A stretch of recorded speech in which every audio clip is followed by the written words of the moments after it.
स्वागत है आपका हमारे YouTube चैनल पर। आज के इस वीडियो में हिंदी व्याकरण के तहत संज्ञा को लेकर आ रहे हैं और आपको बता दें कि ये वीडियो उन सभी एग्जामों के लिए महत्वपूर्ण होगी जिसमें हिंदी ग्रामर के क्वेश्चन पूछे जाते हैं, चाहे वो UPSSC हो, UPPSC हो या फिर और भी कोई भी एग्ज़ाम। तो चलिए बिना देर किए ये वीडियो शुरू करते हैं। ये वीडियो शुरू करें उससे पहले आप इस वीडियो को जरूर लाइक कर दें, इसे अपने दोस्तों में शेयर करिए। आपको बता दें कि इसी तरह और भी वीडियो ऑलरेडी अपलोड है, लिंक इस वीडियो के डिस्क्रिप्शन में मिल जाएगा। वीडियो शुरू करें तो उससे पहले आपको बता दें कि वीडियो में पहले हम आपको इसके सिद्धांत के बारे में बताएंगे, जैसे संज्ञा क्या होती है, कितने तरह की होती है और क्या चीज़ इसमें से परीक्षा में पूछा जाता है, तथा उसके बाद यानी कि वीडियो के लास्ट में हम आपसे क्वेश्चनों का एक सेट भी कराएंगे जो कि क्वेश्चन बार बार आपके विभिन्न एग्जामों में पूछे गए हैं। चलिए शुरू करते हैं। सबसे पहले बात करेंगे संज्ञा के बारे में। देखिए, संज्ञा है जिसको कि अंग्रेजी में हम नाउन कहते हैं और संज्ञा का मतलब ये होता है कि किसी भी चीज़ के नाम को आप संज्ञा कह सकते हैं। यानी कि यदि किसी वस्तु का नाम है, जैसे कि कुछ भी वस्तु या फिर कोई स्थान हो, दिल्ली, इलाहाबाद, कोलकाता, कुछ भी, या फिर कोई भाव हो, इस तरह का जो भी नाम होगा उसको हम कहेंगे संज्ञा। अगर वस्तु की बात करें तो जैसे कि सोना, काला, ये सब अगर वस्तु की बात करें तो श्याम हो गया, स्थान की बात करें तो दिल्ली हो गया, आम भी वस्तु में आ जाएगा। और अगर भाव में देखेंगे तो ये होता है मिठास, खटास या फिर गोरापन, तो ये होता है भाव। यानी कि अगर आप एक लाइन में समझे तो किसी भी नाम को आप संज्ञा कह सकते हैं, चाहे वो वस्तु हो, स्थान हो या फिर कोई भाव हो। उसके बाद से संज्ञा में देखिए पूछा जाता है संज्ञा के भेद, लेकिन संज्ञा के भेद 2 या फिर 3 तरह से पूछे जाते हैं। जब भी आपसे संज्ञा का भेद पूछा जाएगा तो वहाँ पे जरूर पूछा जाएगा कि किस आधार पे। जैसे क्वेश्चन में आपसे पूछ लिया जाएगा कि व्युत्पत्ति के आधार पे संज्ञा कितने प्रकार की होती है, तो व्युत्पत्ति के आधार पे संज्ञा केवल 3 प्रकार की होती है, जिसमें से पहला है रूढ़, यौगिक और योग रूढ़। देखिए, ये वैसे अगर आप एग्जाम में देखें तो व्युत्पत्ति वाला उतना नहीं पूछा जाता है, लेकिन कहीं कहीं पे पूछा गया है, इसलिए यहाँ पे कवर कर रहे हैं। आगे बढ़े तो देखिए, संज्ञा को पूछा जाता है कि संज्ञा के कितने भेद होते हैं अर्थ के आधार पे, तो ये होते हैं 5। मतलब कि संज्ञा के 5 प्रकार होते हैं। किसके आधार पे? तो अर्थ के आधार पे। पहला कौन है? तो व्यक्तिवाचक संज्ञा, दूसरा जातिवाचक संज्ञा, तीसरा समूहवाचक संज्ञा, चौथा द्रव्यवाचक संज्ञा और पांचवा भाववाचक संज्ञा। तो यहाँ पे पूछा जाएगा कि व्युत्पत्ति के आधार पे बताइए तो 3, अर्थ के आधार पे बताइए तो 5। यहाँ पे अब हम देखेंगे एक एक संज्ञा को। जैसे कि पहला था व्यक्तिवाचक संज्ञा, तो व्यक्तिवाचक संज्ञा को हम प्रॉपर नाउन भी कहते हैं अगर इंग्लिश की बात करें तो। व्यक्तिवाचक संज्ञा का मतलब यह है कि वह शब्द जो किसी व्यक्ति, वस्तु या फिर स्थान का बोध कराए। मतलब कि किसी खास पर्सन का, चाहे वह स्थानीय क्यों ना हो, जैसे कि हम कहें कि हम दिल्ली जा रहे हैं, या फिर किसी खास का जैसे कुर्सी है, टेबल है, श्याम है, राम है, दिल्ली, मुंबई, तो मतलब किसी खास स्थान का या फिर व्यक्ति का या फिर किसी वस्तु का बोध कराए, उसे हम कहते हैं व्यक्तिवाचक संज्ञा। अब देखिए जातिवाचक संज्ञा क्या होती है। तो जातिवाचक संज्ञा में ये होता है कि हम एक शब्द कहते हैं और वो शब्द उसके पूरे जाति का बोध कराता है। जैसे कि लड़का, तो मतलब एक लड़का को हम कहें या फिर दुनिया के किसी भी लड़के को कहें, उसको हम लड़का ही कहेंगे, तो लड़का एक जातिवाचक संज्ञा है। लेकिन अगर उसका नाम ले लें तो ये एक जातिवाचक संज्ञा नहीं होगा, वो व्यक्तिवाचक संज्ञा हो जाएगा। जैसे हम कह दें शहर, तो शहर एक जातिवाचक संज्ञा है, क्योंकि जब आप शहर कहेंगे तो शहर का ये नहीं पता है कि कौन सा शहर, इलाहाबाद, कोलकाता, दिल्ली, मुंबई, कोई भी शहर होगी तो उसको हम शहर ही कहेंगे। तो कहने का मतलब ये है कि जहाँ पर किसी शब्द से उसके पूरे जाति का बोध हो उसको हम कहते हैं जातिवाचक संज्ञा। लेकिन जहाँ पर जैसे मुंबई की बात की जाए तो मुंबई एक शहर है लेकिन वो मुंबई है। अब दिल्ली को आप मुंबई नहीं कह सकते, तो यहाँ पे ये व्यक्तिवाचक संज्ञा है। तो यहाँ पे देखिए जातिवाचक संज्ञा के कुछ उदाहरण दिए गए हैं, जैसा कि लड़की, नदी, कोई भी नदी होगी, चाहे वो दामोदर हो, नर्मदा हो, गंगा हो, यमुना हो, ब्रह्मपुत्रा, सबको हम नदी ही कहेंगे। तो यहाँ पे जिस शब्द से उसके पूरी जाति का बोध हो उसको हम कहते हैं जातिवाचक संज्ञा। इसी तरह उदाहरण के लिए पर्वत भी दिया गया है। आगे बढ़ते हैं, देखेंगे द्रव्यवाचक संज्ञा के बारे में, जिसको कि हम मटेरियल नाउन भी कहते हैं इंग्लिश में। तो यहाँ पे देखिए द्रव्यवाचक संज्ञा का मतलब ये होता है कि यहाँ पे ऐसे चीज़ों की बात की जाती है जो कि लिक्विड फॉर्म में हो या फिर जिनका स्टोर किया जा सके, मतलब कि जिनकी काउंटिंग ना हो। कहने का मतलब कि जिनकी काउंटिंग ना हो, ये जैसे कि अगर हम दूध की बात कर लें या फिर सोना की बात कर लें, तो सोना की काउंटिंग नहीं हो सकती है। वो अलग बात है कि इसका वेट किया जा सकता है, लेकिन काउंटिंग मतलब कि गिनना कितना सोना है, एक दो, तो एक सोना को हम एक दो में गिनते नहीं हैं, सोना चांदी या फिर तांबा। तो इस तरह का जो सभी है इसको हम द्रव्यवाचक संज्ञा कहेंगे। जैसे कि गेहूँ, घी, सोना, मतलब जिनको हम नंबरों में ना काउंट कर सके उनको हम द्रव्यवाचक संज्ञा कह सकते हैं। अगला देखेंगे तो अगला है समूहवाचक संज्ञा, मतलब कि कलेक्टिव नाउन। समूहवाचक संज्ञा में क्या होता है कि जो मतलब ऐसा शब्द का प्रयोग होता है जो कि एक पूरे समूह का बोध कराता हो। जैसे कि क्लास, कक्षा, तो कक्षा क्या होता है, ये पूरे छात्रों का एक समूह होता है।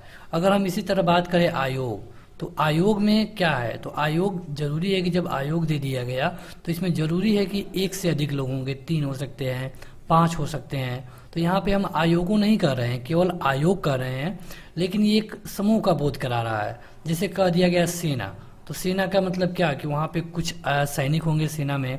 पुलिस, पुलिस का मतलब कि पुलिस का जो उसमें सिपाही होते हैं उनका एक समूह। पुस्तकालय, जो कि पुस्तकों का एक समूह। दल मतलब विभिन्न तरह के लोग। समिति मतलब कई लोगों की जो मीटिंग होती है वो समिति के द्वारा होती है। या फिर परिवार, तो एक परिवार में कई लोग होते हैं। तो कहने का मतलब ये है कि जहाँ पर ऐसा कोई भी शब्द जिससे कि एक पूरे उसके झुंड का पता चले, इसको हम कहते हैं कलेक्टिव नाउन, यानी कि समूहवाचक संज्ञा। आगे बढ़ते हैं पांचवा के तरफ, जो कि यहाँ से आप देखेंगे अधिकतर क्वेश्चन पूछे जाते हैं कई तरह से। तो ये होता है भाववाचक संज्ञा। भाववाचक संज्ञा ये होता है कि जैसे कि उसमें आपको भाव देखने को मिलेगा, जैसे कि किसी का गुण, दोष, दशा, क्रोध, मिठास, हर्ष, तो इस तरह का ये मतलब कि वहाँ भाव देखने को मिलता है। जैसे कि आप देखेंगे कि जैसे किसी अगर मिठाई की बात करें तो इसका मिठास है। कोई व्यक्ति बुढ़ापा की तरफ जा रहा है, वो क्रोध कर रहा है।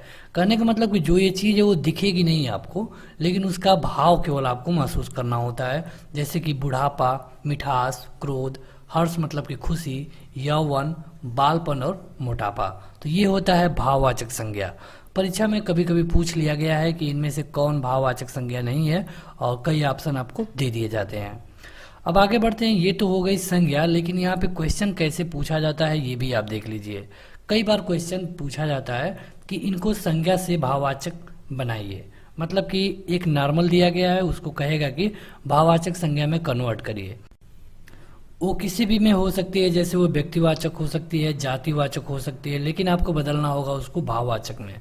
जैसे कि दे दिया पुरुष, तो पुरुष आप देखेंगे कि पुरुष क्या है। अगर आपसे हम पूछें कि पुरुष क्या है और आपको 2 ऑप्शन दे दें, व्यक्तिवाचक या फिर जातिवाचक, तो पुरुष है जातिवाचक, क्योंकि हम हर एक व्यक्ति को पुरुष कह सकते हैं। तो अब देखिए इसको भाववाचक में बदलना है, तो पुरुष का हो जाता है पुरुषत्व, नारी का हो जाता है नारीत्व। इसी तरह क्वेश्चन आपसे पूछा जाता है। मित्र का, तो मित्र का भाववाचक होता है मित्रता। पशु का भाववाचक होता है पशुत्व। इसी तरह कुछ सर्वनाम से भी पूछे जाते हैं, जैसे कि अभी हम आपको अगले वीडियो में सर्वनाम के बारे में बताएंगे, तो वहाँ से भी आपको भाववाचक संज्ञा में बदलने को कहा जाता है। जैसे निज का निजत्व, सर्व का सर्वस्व, पराया का परायापन और मम का ममत्व। इसी तरह आगे कुछ और भी हम कवर कर रहे हैं जिनको कि विशेषण से भाववाचक में बदलने को कहा जाता है, या फिर क्वेश्चन में दे दिया जाएगा कि बताइए वीरता किस विशेषण से बना है। वीरता किस विशेषण से बना है, वीर सैनिक, लेकिन इसका सही उत्तर होगा वीर। तो इसी तरह आपको जानना होगा कि किसका भाववाचक संज्ञा क्या होता है। सुंदर का सुंदरता, वीर का वीरता, मीठा का मिठास, मधुर का मधुरता। देखिए इस वीडियो के लास्ट में हम आपसे एक्सरसाइज कराने वाले हैं, इसलिए जरूरी है कि वीडियो को अंत तक जरूर देखिए। अब देखेंगे कुछ अवयवों को भाववाचक संज्ञा में बदलने के लिए। तो अवयव ये होते हैं निकट, तो निकट को हम बदल देते हैं निकटता में, थकान को बदल देते हैं थकावट में, हंसी को हंसना में, लेख को लेखना में। तो इस तरह आप देखेंगे कि यही क्वेश्चन आपसे जो संज्ञा है उसमें पूछे जाते हैं।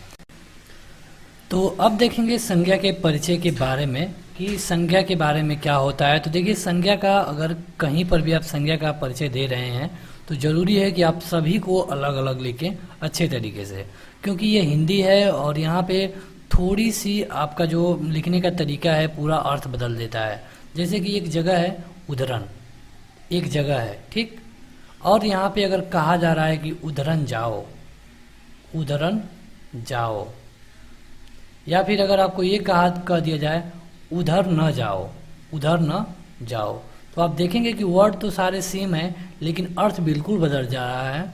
तो इस तरह आपको संज्ञा में सभी को अलग अलग करके लिखना होता है। जैसे कि यहाँ पे वाक्य दिया गया है, राम ने रावण को बाण से मारा। तो राम ने रावण को बाण मारा, इस तरह भी आप कह सकते थे, लेकिन जरूरी होता है कि आप इसे अलग अलग लिखें। अब इस तरह क्वेश्चन दे दिया जाएगा परीक्षा में कि राम ने रावण को बाण से मारा। यहाँ पे पूछ लिया जाएगा कि रावण में कौन सा कारक है, रावण में कौन सा कारक है। तो देखिए होता क्या है कि जो व्यक्ति काम करता है, जैसे कि राम ने यहाँ पे मारा है तो राम हो जाता है कर्ता, जिस व्यक्ति पर काम हो रहा है उसे हम कहते हैं कर्म कारक। तो यहाँ पे अगर हम राम को बात करें तो राम संज्ञा है क्योंकि किसी का नाम है, राम एक व्यक्ति है इसलिए यह व्यक्तिवाचक हो गया, और राम एक पुल्लिंग है क्योंकि यह पुरुष है, और राम एक वचन है मतलब कि एक है, और राम ने काम किया यानी कि यह कर्ता कारक है। उसी तरह अगर रावण के बारे में बात करें तो रावण एक संज्ञा है क्योंकि यह भी किसी का नाम है, यह एक व्यक्ति है यानी कि व्यक्तिवाचक हो गया, यह भी पुल्लिंग है तो पुल्लिंग हो गया, यह भी एक है तो यह भी एक वचन हो गया, और चूंकि इस पे काम हो रहा है इसीलिए यह कर्म कारक हो गया। अगर बात करें बाण की, जिसके द्वारा मारा गया है, तो बाण भी नाम ही है तो यह भी संज्ञा होगा, व्यक्तिवाचक होगा, एक ही है तो पुल्लिंग मतलब पुरुष है तो पुल्लिंग होगा, एक है तो एक वचन होगा, और करण कारक होगा। तो अभी हम जब आपको कारक बताएंगे तो वहाँ पे हम आपको बता देंगे कारक कितने होते हैं। यहाँ पर बस आप जानिए कि जिसके द्वारा काम होता है उसको हम करण कारक कहते हैं, मतलब कि इसको हम साधन के रूप में यूज करते हैं। तो ये रहा संज्ञा का चैप्टर जो कि बहुत आसान है और आप लोगों ने इसमें से सब कुछ पढ़ा होगा। तो चलिए प्रैक्टिस करते हैं और देखते हैं कि आपको कितना आता है। शुरू करते हैं। यहाँ पे देखिए क्वेश्चन आ चुका है और आप अपना उत्तर हमें कमेंट करके बताते रहिए। अगर आप इस वीडियो को ऑफलाइन भी देख रहे हैं तो भी कमेंट करके जरूर बताइएगा। क्वेश्चन है कि निम्नलिखित में से संज्ञा शब्द का चयन करिए, इसमें से संज्ञा कौन है ये आपको बताना है। तो यहाँ पे अगर आप देखेंगे तो संज्ञा मतलब क्या होता है, किसी भी चीज का नाम, चाहे वो व्यक्ति हो, वस्तु हो या फिर भाव हो। तो यहाँ पे देखेंगे तो सही उत्तर हो जाएगा भूगोल, भूगोल जो कि एक सब्जेक्ट का नाम है। अगला है कि अर्थ के आधार पर संज्ञा कितने प्रकार की होती है। हमने आपको बताया था व्युत्पत्ति और अर्थ। तो व्युत्पत्ति के आधार पर 3 तरह की और अर्थ के आधार पर कितना होती है, 5 तरह की। अगला है कि इनमें से जातिवाचक संज्ञा कौन सी है, इनमें से बताइए कि कौन जातिवाचक है जो कि पूरे जाति का बोध करा रहा है। तो मोहन किसी खास व्यक्ति का नाम है, लेकिन नदी सही उत्तर होगा क्योंकि चाहे वो कोई भी नदी हो, गंगा, यमुना, किसी भी नदी को हम नदी ही कहेंगे, यानी कि नदी एक जातिवाचक संज्ञा है। अगर आप देखेंगे मोहन को तो मोहन एक व्यक्तिवाचक संज्ञा है, मोहन एक व्यक्तिवाचक संज्ञा है। कसना, कसना की भाववाचक संज्ञा क्या होगी, इसका भाववाचक संज्ञा आपको बताना है। यहाँ पे ऑप्शन दिए गए हैं तो सही उत्तर होता है कसावट। क्या होता है, कसावट। देखिए कई बार क्या होता है कि इसका कोई रूल नहीं होता है कि मतलब इसको भाववाचक बनाना है तो आपको वट जोड़ देना है या फिर हट जोड़ देना है। आपको परीक्षा में ये देखना होता है कि जो भी हम भाववाचक संज्ञा आ रही है उसका कुछ न कुछ अर्थ निकले। ऐसा नहीं है कि आप कुछ भी जोड़ करके और बिना अर्थ का बना दिए तो ये गलत होगा। आगे बढ़ते हैं। तो अगला है कि जिस संज्ञा शब्द से किसी विशेष व्यक्ति, स्थान या फिर वस्तु के नाम का बोध होता है उसे हम क्या कहते हैं। तो इसे हम कहते हैं व्यक्तिवाचक संज्ञा। मतलब किसी भी, या व्यक्ति हो, वस्तु हो, स्थान हो, जैसे कि अगर राम हो गया तब ये व्यक्तिवाचक संज्ञा है, मुंबई हो गई तब भी यह व्यक्तिवाचक संज्ञा है, आम हो गया तब भी यह व्यक्तिवाचक संज्ञा है। मतलब कि विशेष व्यक्ति, स्थान या फिर वस्तु का नाम हो उसे हम व्यक्तिवाचक संज्ञा कहते हैं। आगे बढ़ते हैं। तो सुंदरता में कौन सी संज्ञा है ये आप कमेंट करके बताइए। तो सुंदरता में होता है भाववाचक संज्ञा, किसी के भाव को बताया जा रहा है तो ये हो जाएगा भाववाचक संज्ञा। निम्नलिखित शब्दों में से कौन सा शब्द संज्ञा है। तो इसमें से है क्रोध, क्रोध है भाववाचक संज्ञा और ये एक तरह का संज्ञा है, इसको छोड़ करके कोई भी संज्ञा नहीं है, बाकी सब विशेषण बताए गए हैं। अगला है कि खेतों में चारों ओर हरियाली नजर आ रही है, इस वाक्य में हरियाली शब्द में संज्ञा का कौन सा भेद है। तो हरियाली शब्द में आप देखेंगे कि भाववाचक संज्ञा है, क्योंकि जातिवाचक और व्यक्तिवाचक तो होगा नहीं, तो यहाँ पे जो हरियाली है वो भाववाचक संज्ञा होगी। अगला क्वेश्चन, और इसे आप कमेंट करके बताइए कि भीड़ में कौन सी संज्ञा है। तो भीड़ में अगर आप देखा जाए तो भीड़ में एक समूहवाचक संज्ञा होगी, क्योंकि अगर भीड़ की बात आती है तो एक व्यक्ति को या फिर दो व्यक्ति को आप भीड़ नहीं कह सकते। जहां लोगों का एक समूह होगा उसे ही आप भीड़ कहेंगे। तो भीड़ हो गया समूहवाचक संज्ञा। तो बस आज के इस वीडियो में इतना ही। अब आपके लिए क्वेश्चन है और इसका उत्तर हमें कमेंट करके बताइएगा कि इनमें से व्यक्तिवाचक संज्ञा कौन सी है। इनमें से व्यक्तिवाचक संज्ञा कौन सी है, आपको अपना उत्तर कमेंट करके बताना है कमेंट बॉक्स में। तो आज के इस वीडियो में इतना ही। आप इस वीडियो को लाइक करने के साथ अपने दोस्तों में ज़रूर शेयर करें। आज के इस वीडियो में इतना ही। Thank you.